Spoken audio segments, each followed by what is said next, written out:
গল্পায়নের আজকের পর্বে পাঠ করছি শরৎচন্দ্র চট্টোপাধ্যায়ের সামাজিক সংকীর্ণতা, সহমর্মিতা ও মানবিক বন্ধন নিয়ে লেখা উল্লেখযোগ্য ছোট গল্প বিলাসী। সম্পূর্ণ গল্পটি শ্রবণের অনুরোধ জানাচ্ছি।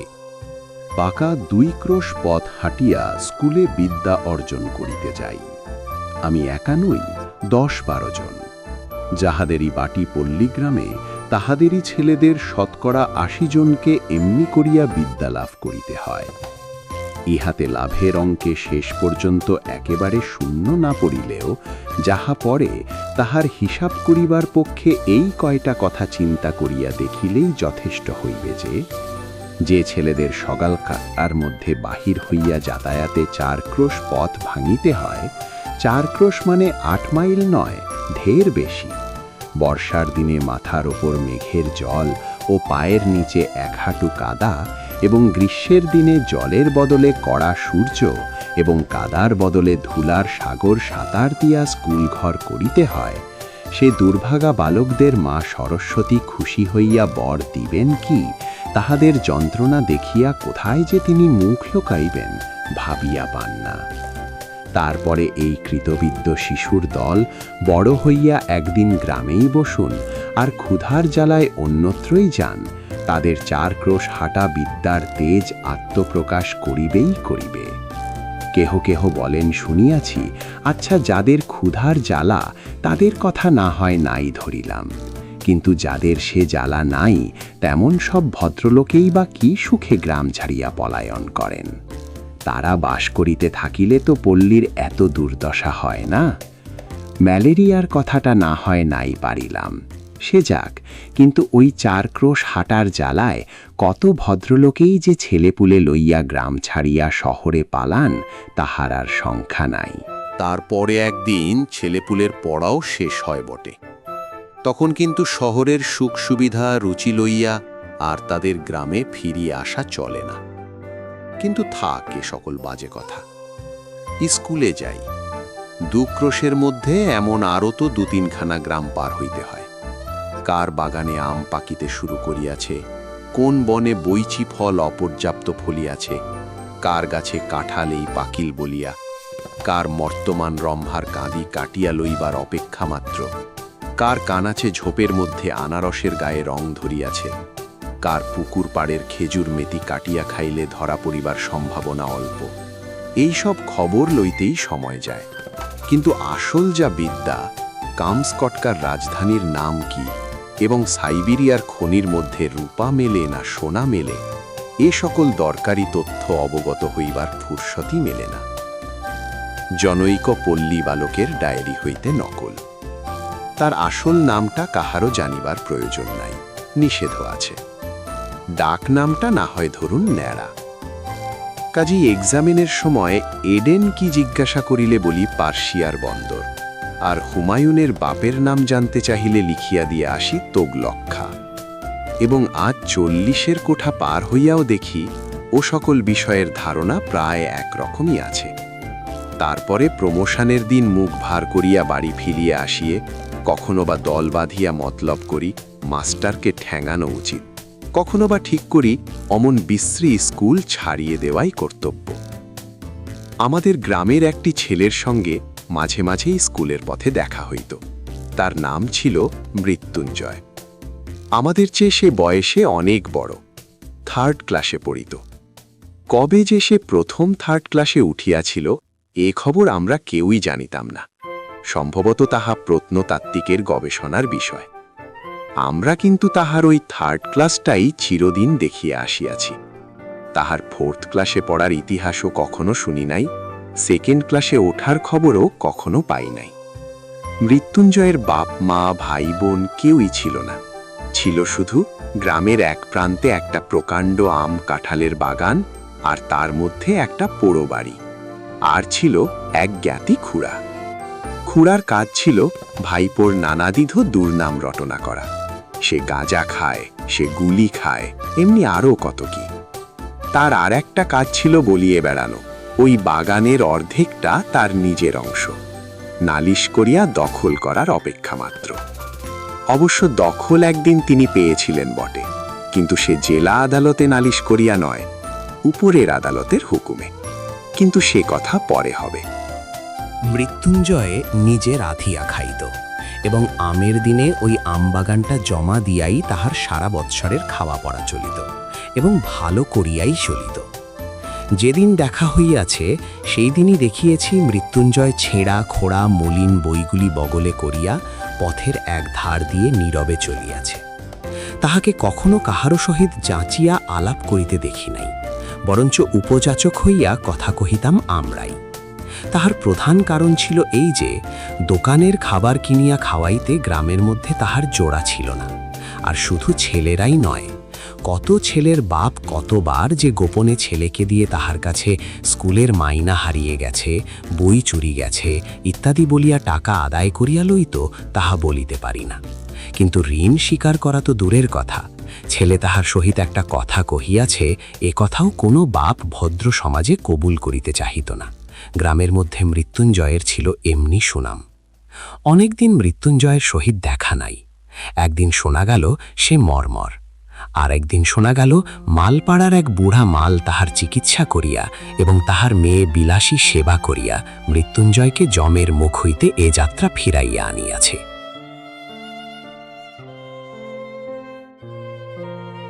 অনেকদিন তাহার অনেক মিষ্টান্নের সদ্ব্যয় করিয়াছি, মনটা কেমন করিতে লাগিল। একদিন সন্ধ্যার অন্ধকারে লুকাইয়া তাহাকে দেখিতে গেলাম। তাহার পুরো বাড়িতে প্রাচীরের বালাই নাই।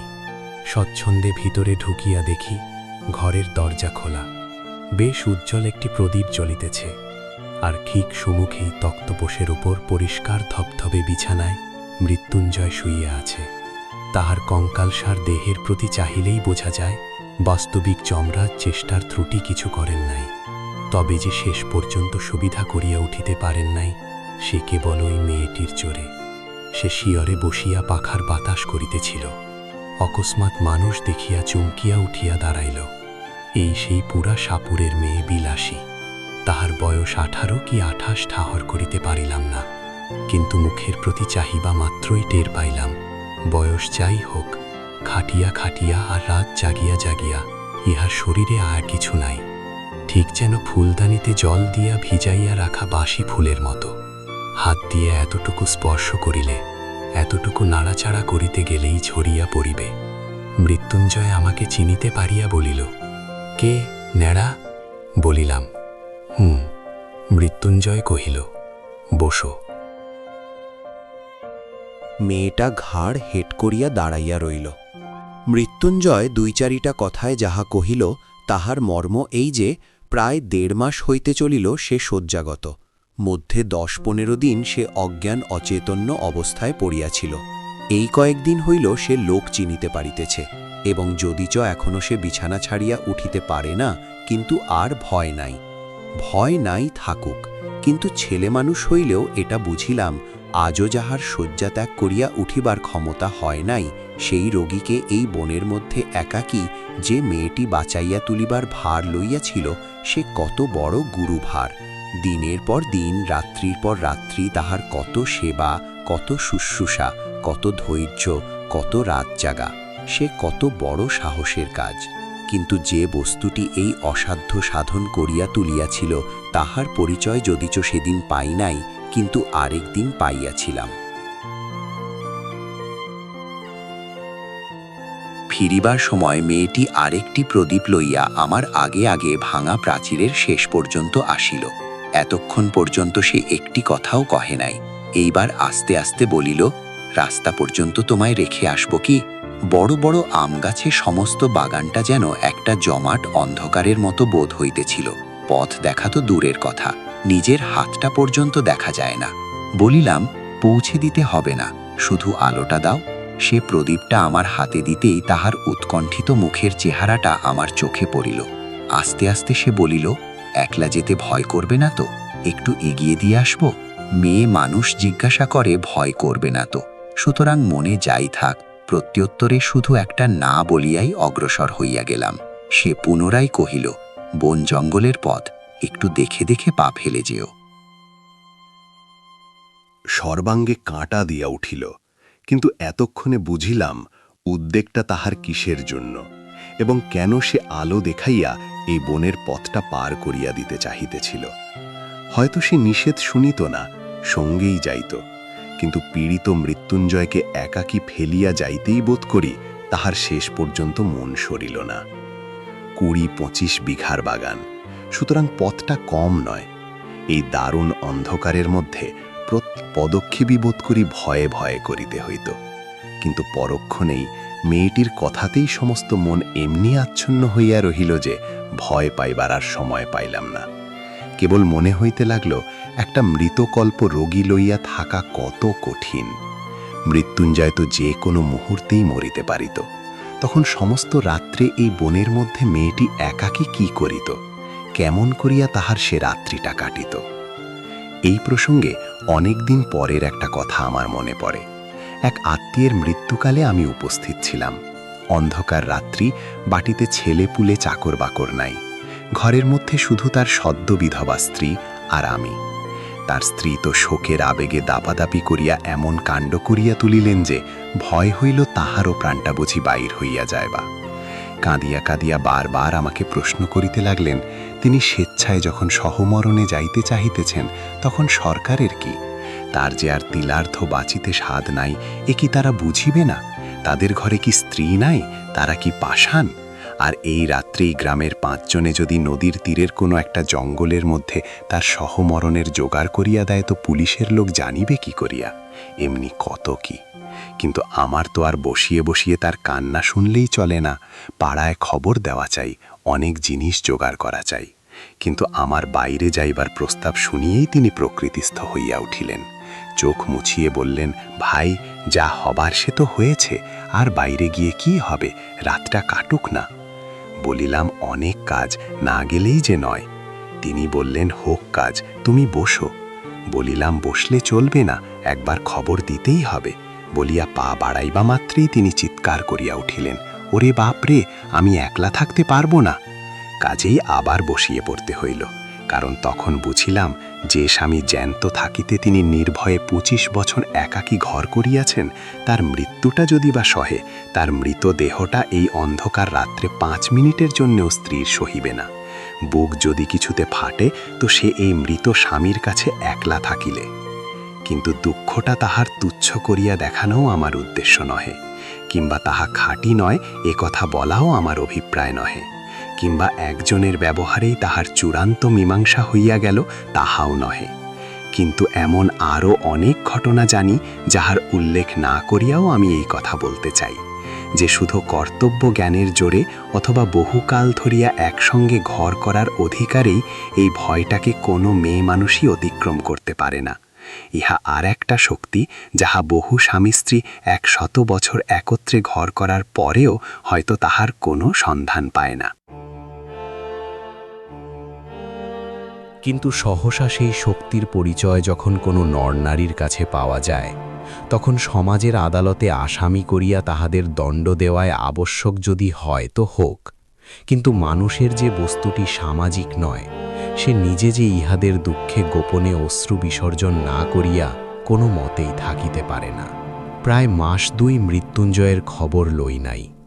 যাহারা পল্লীগ্রাম দেখেন নাই কিংবা ওই রেলগাড়ির জানালায় মুখ বাড়াইয়া দেখিয়াছেন, তাহারা হয়তো সবিস্ময়ে বলিয়া উঠিবেন, এ কেমন কথা? এ কি কখনো সম্ভব হইতে পারে যে অত বড় অসুখটা চোখে দেখিয়া আসিয়াও মাস 2 আর তার খবরই নাই? তাহাদের অবগতির জন্য বলা আবশ্যক যে এ শুধু সম্ভব নয়, এই হইয়া থাকে। একজনের বিপদে পাড়াশুদ্ধ ঝাঁক বাঁধিয়া উপুর হইয়া পড়ে, এই যে একটা জনশ্রুতি আছে, জানি না তাহা সত্যযুগের পল্লীগ্রামের ছিল কিনা, কিন্তু একালে তো কোথাও দেখিয়েছি বলিয়া মনে করিতে পারি না। তবে তাহার মরার খবর যখন পাওয়া যায় নাই, তখন সে যে বাঁচিয়া আছে এ ঠিক। এমনি সময়ে হঠাৎ একদিন কানে গেল, মৃত্যুঞ্জয়ের সেই বাগানের অংশীদার খুড়া তোলপাড় করিয়া বেড়াইতেছে যে গেল গেল, গ্রামটা এবার রসাতলে গেল। নালতলের মৃত্যুর বলিয়া সমাজে আর তার মুখ বাহির করিবার জোর রহিল না। অকাল কুষ্মাণ্ডটা একটা সাপুরের মেয়ে নিকা করিয়া ঘরে আনিয়াছে। আর শুধু নিকা নয়, তাও না হয় চুলায় যাক, তাহার হাতে ভাত পর্যন্ত খাইতেছে। গ্রামে যদি ইহার শাসন না থাকে তো বনে গিয়ে বাস করিলেই তো হয়। করলা হরিপুরের সমাজ কথা শুনিলে যে ইত্যাদি ইত্যাদি। তখন ছেলে বুড়ো সকলের মুখের ওই এক কথা, এ হলো কি? কলি কি সত্যই উল্টাইতে বসিল? খুঁড়া বলিয়া বেড়াইতে লাগিলেন, এ যে ঘটিবে তিনি অনেক আগেই জানিতেন। তিনি শুধু তামাশা দেখিতেছিলেন, কোথাকার জল কোথায় গিয়ে মরে। নইলে পর নয়, প্রতিবেশী নয়, আপনার ভাইপো। তিনি কি বাড়ি লইয়া যাইতে পারিতেন না? তাহার কি ডাক্তার বৈদ্য দেখাইবার ক্ষমতা ছিল না? তবে কেন যে করেন নাই, এখন দেখুক সবাই। কিন্তু আর তো চুপ করিয়া থাকা যায় না। এ যে মিত্তির বংশের নাম ডুবিয়া যায়, গ্রামের যে মুখ পড়ে। তখন আমরা গ্রামের লোক মিলিয়া যে কাজটা করিলাম, তাহা মনে করিলে আমি আজও লজ্জায় মরিয়া যাই। খুড়া চলিলেন নালতের মিত্তির বংশের অভিভাবক হইয়া, আর আমরা 10-12 জন সঙ্গে চলিলাম গ্রামের বদন দগ্ধ না হয় এই জন্য। মৃত্যুঞ্জয়ের পোড়ো বাড়িতে গিয়া যখন উপস্থিত হইলাম, তখন সবেমাত্র সন্ধে হইয়াছে। মেয়েটি ভাঙা বারান্দায় একধারে রুটি গড়িতেছিল। অকস্মাৎ লাঠিসোঁটা হাতে এতগুলি লোককে উঠানের ওপর দেখিয়া ভয়ে নীলবর্ণ হইয়া গেল। খুড়ো ঘরের মধ্যে উঁকি মারিয়া দেখিলেন মৃত্যুঞ্জয় শুইয়া আছে। চট করিয়া শিকলটা টানিয়া দিয়া সেই ভয়ে মৃতপ্রায় মেয়েটিকে সম্ভাষণ শুরু করিলেন। বলা বাহুল্য, জগতের কোনো খুড়া কোনো কালে বোধ করি ভাইপোর স্ত্রীকে ওরূপ সম্ভাষণ করে নাই। সে এমনই যে মেয়েটি হীন সাপুরের মেয়ে হইয়াও তাহা সহিতে পারিল না। চোখ তুলিয়া বলিল, বাবা, আমারে বাবুর সাথে নিকে দিয়েছে জানো? খুড়া বলিলেন, তবে রে, ইত্যাদি ইত্যাদি, এবং সঙ্গে সঙ্গেই 10-12 জন বীর দর্পে হুঙ্কার দিয়া তাহার ঘাড়ে পড়িল। কেহ ধরিল চুলের মুঠি, কেহ ধরিল কান, কেহ ধরিল হাত দুটো, এবং যাহাদের সে সুযোগ ঘটিল না তাহারাও নিশ্চেষ্ট হইয়া রহিল না। কারণ সংগ্রামস্থলে আমরা কাপুরুষের ন্যায় চুপ করিয়া থাকিতে পারি, আমাদের বিরুদ্ধে এত বড় দুর্নাম রটনা করিতে বোধ করি নারায়ণের কর্তৃপক্ষেরও চক্ষু লজ্জা হইবে। এইখানে একটা অবান্তর কথা বলিয়া রাখি। শুনিয়াছি নাকি বিলাত প্রভৃতি ম্লেচ্ছ দেশে পুরুষদের মধ্যে একটা কুসংস্কার আছে, স্ত্রীলোক দুর্বল এবং নিরুপায় বলিয়া তাহার গায়ে হাত তুলিতে নাই। এ আবার একটা কি কথা? সনাতন হিন্দু এ কুসংস্কার মানে না। আমরা বলি, যাহারি গায়ে জোর নাই তাহারি গায়ে হাত তুলিতে পারা যায়, তা সে নর নারী যাই হোক না কেন। মেয়েটি প্রথমেই সেই যা একবার আর্তনাদ করিয়া উঠিয়াছিল, তারপরে একেবারে চুপ করিয়া গেল। কিন্তু আমরা যখন তাহাতে গ্রামের বাইরে রাখিয়া আসিবার জন্য হিচড়াইয়া লইয়া চলিলাম, তখন সে মিনতি করিয়া বলিতে লাগিল, বাবুরা, আমারে একটিবার ছেড়ে দাও, আমি রুটিগুলো ঘরে দিয়ে আসি। বাইরে শিয়াল কুকুরে খেয়ে যাবে, রোগা মানুষ সমস্ত রাত খেতে পাবে না।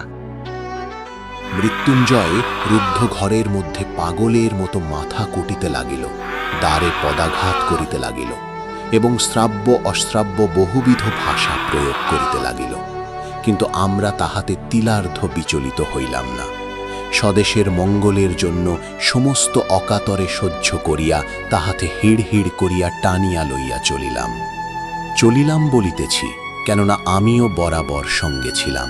কিন্তু কোথায় আমার মধ্যে একটুখানি দুর্বলতা ছিল, আমি তাহার গায়ে হাত দিতে পারি নাই, বরঞ্চ কেমন যেন কান্না পাইতে লাগিল।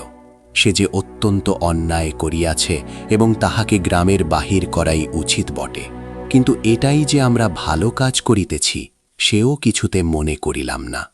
কিন্তু আমার কথা যাক, আপনারা মনে করিবেন না পল্লীগ্রামে উদারতার একান্ত অভাব, মোটেই না। বরঞ্চ বড়লোক হইলে আমরা এমন সব ঔদার্য প্রকাশ করি যে শুনিলে আপনারা অবাক হইয়া যাইবেন। এই মৃত্যুঞ্জয়টাই যদি না তাহার হাতে ভাত খাইয়া অমার্জনীয় অপরাধ করিত, তাহলে তো আমাদের এত রাগ হইত না। আর কায়েতের ছেলের সঙ্গে সাপুড়ের মেয়ের নিকা, এ তো একটা হাসিয়া উড়াইবার কথা। কিন্তু কাল করিল যে ওই ভাত খাইয়া, হোক না সে 2.5 মাসের রোগী, হোক না সে শয্যাশায়ী, কিন্তু তাই বলিয়া ভাত, লুচি নয়, সন্দেশ নয়, পাঁঠার মাংস নয়, ভাত খাওয়া যে অন্য পাপ, সে তো আর সত্য সত্যেই মাপ করা যায় না। তা নইলে পল্লীগ্রামের লোক সংকীর্ণ চিত্ত নয়, 4 ক্রোশ হাঁটাবিদ্যা যেসব ছেলের পেটে, তারাই তো একদিন বড় হইয়া সমাজের মাথা হয়। দেবী বিনা পানির বরে সংকীর্ণতা তাহাদের মধ্যে আসিবে কি করিয়া? এই তো ইহারই কিছুদিন পরে প্রাতস্মরণীয় স্বর্গীয় মুখোপাধ্যায় মহাশয়ের বিধবা পুত্রবধূ মনের বৈরাগ্যে বছর 2 কাশীবাস করিয়া যখন ফিরিয়া আসিলেন, তখন নিন্দুকেরা কানাকানি করিতে লাগিল যে অর্ধেক সম্পত্তি ওই বিধবার, এবং পাছে তাহা বেহাত হয় এই ভয়েই ছোটবাবু অনেক চেষ্টা অনেক পরিশ্রমের পর বৌঠানকে যেখান হইতে ফিরিয়া আনিয়াছেন সেটা কাশীই বটে।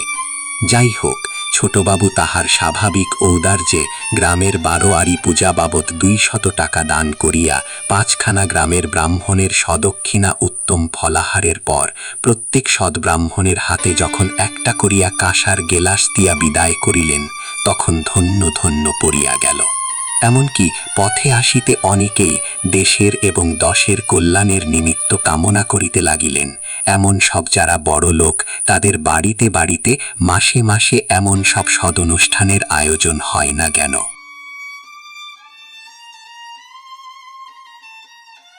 কিন্তু যাক, মহত্বের কাহিনী আমাদের অনেক আছে। যুগে যুগে সঞ্চিত হইয়া প্রায় প্রত্যেকে পল্লীবাসীর দ্বারেই স্তূপাকার হইয়া উঠিয়াছে। এই দক্ষিণবঙ্গের অনেক পল্লীতে অনেক দিন ঘুরিয়া গৌরব করিবার মতো অনেক বড় বড় ব্যাপার প্রত্যক্ষ করিয়াছি। চরিত্রেই বলো, ধর্মেই বলো, সমাজেই বলো, আর বিদ্যাতেই বলো, শিক্ষা একেবারেই পুরা হইয়া আছে। এখন শুধু ইংরাজকে কষিয়া গালিগালাজ করিতে পারিলেই দেশটা উদ্ধার হইয়া যায়। বৎসরখানেক গত হইয়াছে, মশার কামড় আর সহ্য করিতে না পারিয়া সবেমাত্র সন্ন্যাসীগিরিতে ইস্তফা দিয়ে ঘরে ফিরিয়াছি। একদিন দুপুরবেলা ক্রোশ 2 দূরের মালপাড়ার ভিতর দিয়ে চলিয়াছি। হঠাৎ দেখি একটা কুটিরের দ্বারে বসিয়া মৃত্যুঞ্জয়। তার মাথায় গেরুয়া রঙের পাগড়ি, বড় বড় দাড়ি চুল, গলায় রুদ্রাক্ষ ও পুতির মালা। কে বলিবে এ আমাদের সেই মৃত্যুঞ্জয়? কায়স্থের ছেলে 1 বৎসরের মধ্যেই জাত দিয়ে একেবারে পুরা দস্তুর সাপুড়ে হইয়া গেছে। মানুষ কত শীঘ্র যে তাহার 14 পুরুষের জাতটা বিসর্জন দিয়ে আর একটা জাত হইয়া উঠিতে পারে, সে এক আশ্চর্য ব্যাপার। ব্রাহ্মণের ছেলে মেঠারানী বিবাহ করিয়া মেঠর হইয়া গেছে এবং তাহাদের ব্যবসা অবলম্বন করিয়াছে, এ বোধ করি আপনারা সবাই শুনিয়াছেন। আমি সৎ ব্রাহ্মণের ছেলেকে এন্ট্রান্স পাস করার পরেও ডোমের মেয়ে বিবাহ করিয়া ডোম হইতে দেখিয়াছি। এখন সে ধুচুনি কুলো বুনিয়া বিক্রয় করে, শুয়ার চড়ায়। ভালো কায়স্থ সন্তানকে কসাইয়ের মেয়ে বিবাহ করিয়া কসাই হইয়া যাইতেও দেখিয়াছি। আজ সে স্বহস্তে গরু কাটিয়া বিক্রয় করে। তাহাকে দেখিয়া কাহার সাধ্য বলে কোন কালে সে কসাই ভিন্ন আর কিছু ছিল? কিন্তু সকলেরই ওই একই হেতু। আমার তাই তো মনে হয়, এমন করিয়া এত সহজে পুরুষকে যারা টানিয়া নামাইতে পারে, তাহারা কি এমনি অবলীলাক্রমে তাহাদের ঠেলিয়ে উপরে তুলতে পারে না?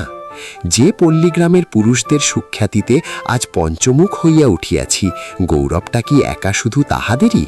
শুধু নিজেদের জোরেই এত দ্রুত নিচের দিকে নামিয়ে চলিয়াছে? অন্দরের দিক হইতে কি এতটুকু উৎসাহ, এতটুকু সাহায্য আসে না? কিন্তু থাক, ঝোঁকের মাথায় হয়তোবা অনধিকার চর্চা করিয়া বসিব।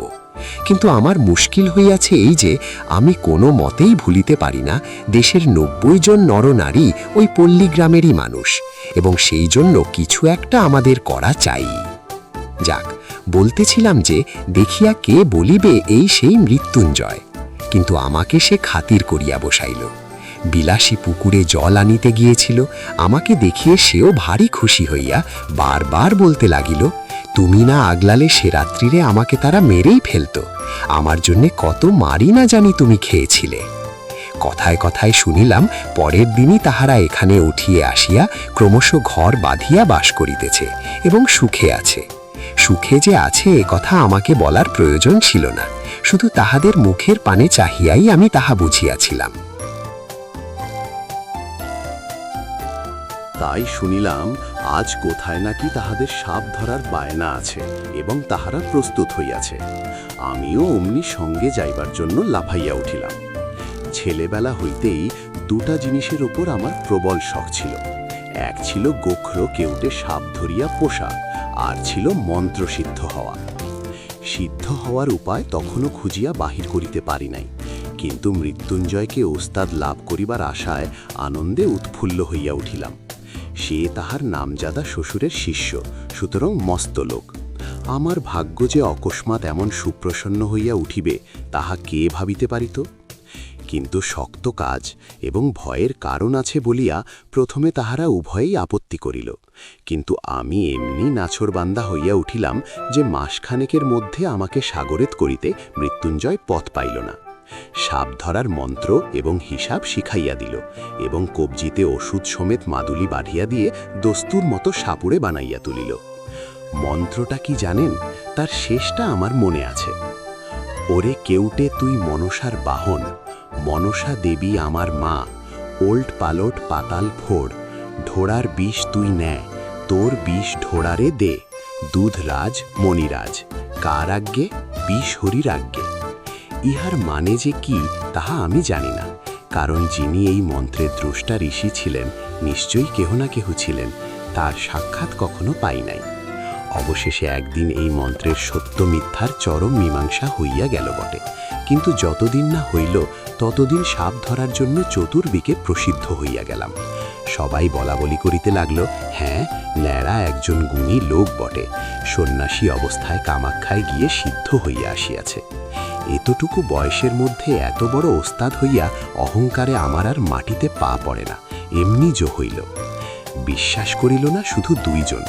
আমার গুরু যে, সে তো ভালো মন্দ কোনো কথাই বলিত না, কিন্তু বিলাসী মাঝে মাঝে মুখ টিপিয়ে হাসিয়া বলতো, ঠাকুর, এসব ভয়ঙ্কর জানোয়ার, একটু সাবধানে নাড়াচাড়া করো। বস্তুতঃ বিষ দাঁত ভাঙা, সাপের মুখ হইতে বিষ বাহির করা প্রভৃতি কাজগুলা এমনি অবহেলার সহিত করিতে শুরু করিয়াছিলাম যে সেসব মনে পড়িলে আমার আজও গা কাঁপে। আসল কথা হইতেছে এই যে, সাপ ধরাও কঠিন নয়, এবং ধরা সাপ 2-4 দিন হাড়িতে পুড়িয়া রাখার পরে তাহার বিষ দাঁত ভাঙাই হোক আর নাই হোক কিছুতেই কামড়াইতে চাহে না। চক্র তুলিয়া কামড়াইবার ভান করে, ভয় দেখায়, কিন্তু কামড়ায় না। মাঝে মাঝে আমাদের গুরু শিষ্যের সহিত বিলাসী তর্ক করিত। সাপুড়েদের সবচেয়ে লাভের ব্যবসা হইতেছে শিকড় বিক্রি করা, যা দেখাইবা মাত্র সাপ পলাইতে পথ পায় না, কিন্তু তার পূর্বে সামান্য একটু কাজ করিতে হইত। যে সাপটা শিকড় দেখিয়া পলাইবে তাহার মুখে একটা শিক পুড়িয়াইয়া বার কয়েক ছ্যাঁকা দিতে হয়, তারপরে তাহাকে শিকড়ই দেখানো হোক আর একটা কাঠিই দেখানো হোক, সে যে কোথায় পলাইবে ভাবিয়া পায় না। এই কাজটার বিরুদ্ধে বিলাসী ভয়ানক আপত্তি করিয়া মৃত্যুঞ্জয়কে বলতো, দেখো, এমন করিয়া মানুষ ঠকাইও না। মৃত্যুঞ্জয় কহিত, সবাই করে, এতে দোষ কি? বিলাসী বলিত, করুককে সবাই, আমাদের তো খাবার ভাবনা নেই, আমরা কেন মিছিমিছি লোক ঠকাতে যাই? আর একটা জিনিস আমি বরাবর লক্ষ্য করিয়াছি, সাপ ধরার বায়না আসিলেই বিলাসী নানা প্রকারে বাধা দিবার চেষ্টা করিত। আজ শনিবার, আজ মঙ্গলবার, এমনি কত কি। মৃত্যুঞ্জয় উপস্থিত না থাকিলে সে তো একেবারেই ভাগাইয়া দিত, কিন্তু উপস্থিত থাকিলে মৃত্যুঞ্জয় নগদ টাকার লোভ সামলাইতে পারিত না। আর আমার তো একরকম নেশার মতো হইয়া দাঁড়াইয়াছিল, নানা প্রকারে তাহাকে উত্তেজিত করিতে চেষ্টার ত্রুটি করিতাম না। বস্তুতঃ ইহার মধ্যে মজা ছাড়া ভয় যে কোথাও ছিল এ আমাদের মনেই স্থান পাইত না। কিন্তু এই পাপের দণ্ড আমাকে একদিন ভালো করিয়াই দিতে হল। সেদিন ক্রোশ 1.5 দূরে এক গোয়ালার বাড়ি সাপ ধরিতে গিয়াছি। বিলাসী বরাবরই সঙ্গে যাইত, আজও সঙ্গে ছিল। মেটে ঘরের মেঝে খানিকটা খুঁড়িতেই একটা গর্তের চিহ্ন পাওয়া গেল। আমরা কেহই লক্ষ্য করি নাই, কিন্তু বিলাসী সাপুড়ের মেয়ে, সে হেট হইয়া কয়েক টুকরা কাগজ তুলিয়া লইয়া আমাকে বলিল, ঠাকুর, একটু সাবধানে খুঁড়ো, সাপ একটা নয়, 1 জোড়া তো আছে বটেই, হয়তোবা বেশিও থাকতে পারে। মৃত্যুঞ্জয় বলিল, এরা যে বলে একটাই এসে ঢুকেছে, একটাই দেখতে পাওয়া গেছে। বিলাসী কাগজ দেখাইয়া কহিল, দেখছ না, বাসা করেছিল। মৃত্যুঞ্জয় কহিল, কাগজ তো ইঁদুরেও আনতে পারে। বিলাসী কহিল, 2 হতে পারে, কিন্তু 2টো আছেই, আমি বলছি। বাস্তবিক বিলাসীর কথাই ফলিল, এবং মর্মান্তিকভাবেই সেদিন ফলিল। মিনিট 10-এর মধ্যেই একটা প্রকাণ্ড খরিশ বক্র ধরিয়া ফেলিয়া মৃত্যুঞ্জয় আমার হাতে দিল, কিন্তু সেটাকে ঝাঁপির মধ্যে পড়িয়া ফিরিতে না ফিরিতে মৃত্যুঞ্জয় করিয়া নিঃশ্বাস ফেলিয়া বাহিরে আসিয়া দাঁড়াইল। তাহার হাতের উল্টা পিঠ দিয়া ঝরঝর করিয়া রক্ত পড়িতেছিল। প্রথমটা সবাই যেন হতবুদ্ধি হইয়া গেলাম, কারণ সাপ ধরিতে গেলে সে পলাইবার জন্য ব্যাকুল না হইয়া বরঞ্চ গর্ত হইতে এক হাত মুখ বাহির করিয়া দংশন করে, এমন অভাবনীয় ব্যাপার জীবনে এই একটিবার মাত্র দেখিয়াছি। পরক্ষণই বিলাসী চিৎকার করিয়া ছুটিয়া গিয়া আঁচল দিয়া তাহার হাতটা বেঁধে ফেলিল এবং যত রকমের শিকড় বাকড় সে সঙ্গে আনিয়াছিল সমস্তই তাহাকে চিবাইতে দিল। মৃত্যুঞ্জয় নিজের মাদুলি তো ছিলই, তাহার ওপরে আমার মাদুলিটাও খুলিয়া তাহার হাতে বেঁধে দিলাম। আশা বিষ ইহার ঊর্ধ্বে আর উঠিবে না, এবং আমার সেই বিশরীরীর আজ্ঞে মন্ত্রটা সতেজে বারবার আবৃত্তি করিতে লাগিলাম। চতুর্দিকে ভিড় জমিয়া গেল এবং অঞ্চলের মধ্যে যেখানে যত গুণী ব্যক্তি আছেন সকলকে খবর দিবার জন্য দিকে দিকে লোক ছুটিল। বিলাসীর বাপকেও সংবাদ দিবার জন্য লোক গেল। আমার মন্ত্র পড়ার আর বিরাম নাই, কিন্তু ঠিক সুবিধা হইতেছে বলিয়া মনে হইল না। তথাপি আবৃত্তি সমভাবেই চলিতে লাগিল। কিন্তু মিনিট 15-20 পরেই যখন মৃত্যুঞ্জয় একবার বমি করিয়া নাকে কথা কহিতে শুরু করিয়া দিল, তখন বিলাসী মাটির ওপরে একেবারে আছাড় খাইয়া পড়িল। আমিও বুঝিলাম আমার বিশহরীর দোহাই বুঝিবা আর খাটে না। নিকটবর্তী আরও 2-4 জন ওস্তাদ আসিয়া পড়িলেন এবং আমরা কখনো বা একসঙ্গে কখনো বা আলাদা 33 কোটি দেবদেবীর দোহাই পাড়িতে লাগিলাম। কিন্তু বিষ দোহাই মানিল না। রোগীর অবস্থা ক্রমেই মন্দ হইতে লাগিল।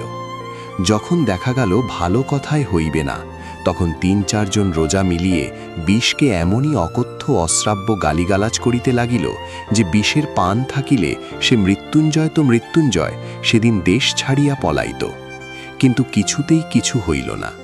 আরও 8 ঘণ্টা ধস্তধস্তির পরে এ রোগী তাহার বাপ মায়ের দেওয়া মৃত্যুঞ্জয় নাম, তাহার শ্বশুরের দেওয়া মন্ত্রৌষধি সমস্ত মিথ্যা প্রতিপন্ন করিয়া ইহলোকের লীলা সাঙ্গ করিল। বিলাসী তাহার স্বামীর মাথাটা কোলে করিয়া বসেছিল, সে যেন একেবারে পাথর হইয়া গেল। যাক, তাহার দুঃখের কাহিনীটা আর বাড়াইব না, কেবল এইটুকু বলিয়া শেষ করিব যে সে 7 দিনের বেশি বাঁচিয়া থাকাটা সহিতে পারিল না। আমাকে শুধু একদিন বলেছিল, ঠাকুর, আমার মাথার দিব্যি রইল, এসব তুমি আর কখনো করো না। আমার মাদুলি কবচ তো মৃত্যুঞ্জয়ের সঙ্গে সঙ্গে কবরে গিয়েছিল, ছিল শুধু বিশহরীর আজ্ঞা। কিন্তু সে আজ্ঞা যে ম্যাজিস্ট্রেটের আজ্ঞা নয় এবং সাপের বিষ যে বাঙালির বিষ নয়, তাহা আমিও বুঝিয়াছিলাম। একদিন গিয়ে শুনিলাম ঘরে তো বিষের অভাব ছিল না, বিলাসী আত্মহত্যা করিয়া মরেছে এবং শাস্ত্রমতে সে নিশ্চয়ই নরকে গিয়েছে। কিন্তু যেখানেই যাক, আমার নিজের যখন যাইবার সময় আসিবে, তখন ওইরূপ কোনো একটা নরকে যাওয়ার প্রস্তাবে পিছাইয়া দাঁড়াইব না, এইমাত্র বলতে পারি। খুড়ামশাই 16 আনা বাগান দখল করিয়া অত্যন্ত বিজ্ঞের মতো চারিদিকে বোলাইয়া বেড়াইতে লাগিলেন। ওর যদি না অপঘাতে মৃত্যু হবে তো হবে কার? পুরুষ মানুষ অমন একটা ছেড়ে 10টা করুক না, তাতে তো তেমন আসে যায় না, না হয় একটু নিন্দাই হতো। কিন্তু হাতে ভাত খেয়ে মরতে গেলি কেন? নিজে মোলো, আমার পর্যন্ত মাথা হেট করে গেল। না পেলে 1 ফোঁটা আগুন, না পেলে একটা পিণ্ডি, না হলো একটা ভুজ্জি উচ্ছুগ্গ। গ্রামের লোক এক বাক্যে বলিতে লাগিল, তাহাতে আর সন্দেহ কি? অন্য পাপ, বাপরে, এর কি আর প্রায়শ্চিত্ত আছে? বিলাসীর আত্মহত্যার ব্যাপারটাও অনেকের কাছে পরিহাসের বিষয় হইল। আমি প্রায় ভাবি, এ অপরাধ হয়তো ইহারা উভয়েই করিয়াছিল। কিন্তু মৃত্যুঞ্জয় তো পল্লীগ্রামেরই ছেলে, পাড়াগায়ের তেলে জলেই তো মানুষ। তবু এত বড় দুঃসাহসের কাজে প্রবৃত্ত করাইয়াছিল তাহাকে যে বস্তুটা, সেটা কেহ একবার চোখ মেলিয়া দেখিতে পাইল না। আমার মনে হয়, যে দেশের নরনারীর মধ্যে পরস্পরের হৃদয় জয় করিয়া বিবাহ করিবার রীতি নাই, বরঞ্চ তাহা নিন্দার সামগ্রী, যে দেশের নরনারী আশা করিবার সৌভাগ্য, আকাঙ্ক্ষা করিবার ভয়ঙ্কর আনন্দ হইতে চিরদিনের জন্য বঞ্চিত, যাহাদের জয়ের গর্ব, পরাজয়ের ব্যথা কোনোটাই জীবনে একটিবারও বহন করিতে হয় না, যাহাদের ভুল করিবার দুঃখ আর ভুল না করিবার আত্মপ্রসাদ কিছুরই বালাই নাই, যাহাদের প্রাচীন এবং বহুদর্শী বিজ্ঞ সমাজ সর্বপ্রকারের হাঙ্গামা হইতে অত্যন্ত সাবধানে দেশের লোককে তফাত করিয়া আজীবন কেবল ভালোটি হইয়া থাকিবারই ব্যবস্থা করিয়া দিয়াছেন। তাই বিবাহ ব্যাপারটা যাহাদের শুধু নিছক, তা সে যতই কেননা বৈদিক মন্ত্র দিয়ে পাকা করা হোক, সে দেশের লোকের সাধ্যই নাই মৃত্যুঞ্জয়ের অন্ন পাকের কারণ বোঝে। বিলাসীকে যাহারা পরিহাস করিয়াছিলেন, তাহারা সকলেই সাধু গৃহস্থ এবং সাধ্বী গৃহিণী। অক্ষয় সতীলোক তাহারা সবাই পাইবেন, তাও আমি জানি। কিন্তু সেই সাপুরের মেয়েটি যখন একটি পীড়িত শয্যাগত লোককে তিল তিল করিয়া জয় করিতেছিল, তাহার তখনকার সে গৌরবের কণামাত্র হয়তো আজও ইহাদের কেহ চোখে দেখেন নাই। মৃত্যুঞ্জয় হয়তো নিতান্তই একটা তুচ্ছ মানুষ ছিল, কিন্তু তাহার হৃদয় জয় করিয়া দখল করার আনন্দটাও তুচ্ছ নয়, সে সম্পদও অকিঞ্চিৎকর নহে। এই বস্তুটাই এদেশের লোকের পক্ষে বুঝিয়া ওঠা কঠিন। আমি ভূদেববাবুর পারিবারিক প্রবন্ধেরও দোষ দিব না এবং শাস্ত্রীয় তথা সামাজিক বিধি ব্যবস্থারও নিন্দা করিব না। করিলেও মুখের উপর কড়া জবাব দিয়া যাহারা বলিবেন এই হিন্দু সমাজ তাহার নির্ভুল বিধি ব্যবস্থার জোরেই অত শতাব্দীর অতগুলা বিপ্লবের মধ্যে বাঁচিয়া আছে, আমি তাহাদেরও অতিশয় ভক্তি করি। প্রত্যুত্তরে আমি কখনোই বলিব না টিকিয়া থাকাই চরম সার্থকতা নয় এবং অতিকায় হস্তি লোপ পাইয়াছে, কিন্তু তেলাপোকা টিকিয়া আছে। আমি শুধু এই বলিব যে বড়লোকের নন্দগোপালটির মতো দিবারাত্রি চোখে চোখে এবং কোলে কোলে রাখিলে যে সে বেশটি থাকিবে, তাহাতে কোনো সন্দেহ নাই। কিন্তু একেবারে তেলাপোকাটির মতো বাঁচাইয়া রাখার চেয়ে একাধবার কোল হইতে নামাইয়া আরও 5 জন মানুষের মতো 2-1 পা হাঁটিতে দিলেও প্রায়শ্চিত্ত করার মতো পাপ হয় না। খেয়ার পারে স্বপ্ন বুনি, মনের কথা শুধু শুনি, জীবন জুড়ে প্রেমের জয়গান এই আমাদের অবিনাশী প্রাণ। নদীর স্রোতে ভাসিয়ে চলি এই প্রেম